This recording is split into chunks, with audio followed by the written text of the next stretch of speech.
अस्सलाम वालेकुम। आज हम बात करने वाले हैं एक ऐसे ही आम और फितरी अमल पर जिस पर बात करने से लोग शर्माते हैं और इसको शर्म का बाइस समझते हैं। आज के इस वीडियो में हम बात करेंगे एहतलाम क्या है, कैसे होता है, इसके मतलब गलत फहमियों को दूर करने की कोशिश करेंगे, तो वीडियो को आखिर तक लाजमी देखिएगा। दोस्तों, एहतलाम का मतलब है कि नींद में सीमन यानी मनी का इखराज हो जाना। दोस्तों, ये आमतौर पर जवानी के दौरान होता है जब जिस्म के हार्मोन्स तेज होते हैं। नींद के दौरान जब हमारा जिस्म और दिमाग जिनसियत के मतलब ख्वाब देखता है तो जिस्म अपने आप सीमन का इखराज करता है, और ये दोस्तों एक कुदरती और सेहतमंद अमल है।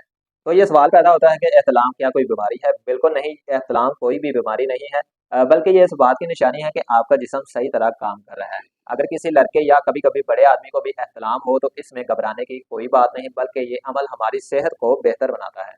अब एहतलाम के मतलब कुछ ऐसी गलत फहमियां हैं, ऐसे वहाम हैं जिनका हकीकत से दूर दूर तक कोई ताल्लुक नहीं है। कुछ लोग कहते हैं कि एहतलाम से जिस्मानी कमजोरी हो जाती है, कुछ कहते हैं कि बार बार अगर एहतलाम हो तो दिमाग और जिस्म सूख जाता है, और कुछ तो इसे बुरे ख्यालात या फिर गुनाह का नतीजा समझते हैं। ये सब की सब बातें गलत हैं और इनका कोई भी सबूत मौजूद नहीं है। तो इसके मतलब का मेडिकल साइंस क्या कहती है? मेडिकल साइंस कहती है कि इख्तिलाम तो एक नॉर्मल चीज है, यानी ये आपके अंदर हार्मोनल बैलेंस को बरकरार रखती है।